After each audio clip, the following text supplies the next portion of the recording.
ගොඩාක් අයගේ ජීවිතවල දුක පිරලා තියෙන හේතුව Tamanට ධෛර්යය විසින් දුන්න දේවල් වලට කෘතඥ නැහැ. ඒවට නැහැ කිසි කෘතඥතාවයක් හිතේ. Tamanට ලැබුණු ජීවිතය ගැන ආදරයක් නැහැ. ඒ ගැන හැඟීමක් නැහැ. ඒ ගැන සතුටක් නැහැ. ලැබිලා තියෙන ජීවිතය ගැන සතුට නැහැ. ඒක ඔතන තමයි අපේ මේ පඬියෝ පටලවාගෙන තියෙන්නේ. ලැබිච්ච දේ ගැන සතුටු වුණොත් දියුණු වෙන්නේ නැහැ නේ කියලා නෑ. දියුණු වෙන්න ඕන. දියුණු වෙන්න උත්සාහ ගන්නත් ඕන. ලැබුණු දේ ගැන සතුටින්. Tamanට දැන් ලැබිලා තියෙන ජීවිතය ගැන සතුටු වෙනවා. කොහොමද මේ සතුටු වෙන්නේ? අපේ තුම ඔන්න කෙනෙක් දුප්පත් පවුලක ඉපදුනා. අම්මා තාත්තා දුප්පත්, ගෙදර දුප්පත්. සතුටු වෙන්න මම ඉපදුනානේ. මට අම්මෙක් තාත්තෙක් ඉන්නවනේ. මට මෙහෙම හරි පැල්පතක් තියෙනවනේ.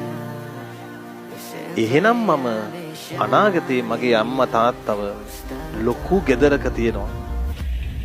මම අනාගතේ ලොකු මිනිහෙක් වෙනවා. එහෙමයි. තියෙන දේ ගැන සතුටින් තමයි අනාගතේ දකින්නේ. හොඳට බලන්න කවදාකවත් Tamanට ලැබිච්ච ජීවිතේ වෛර කරපු කිසිම මිනිහෙක් දිනුනලා නැහැ.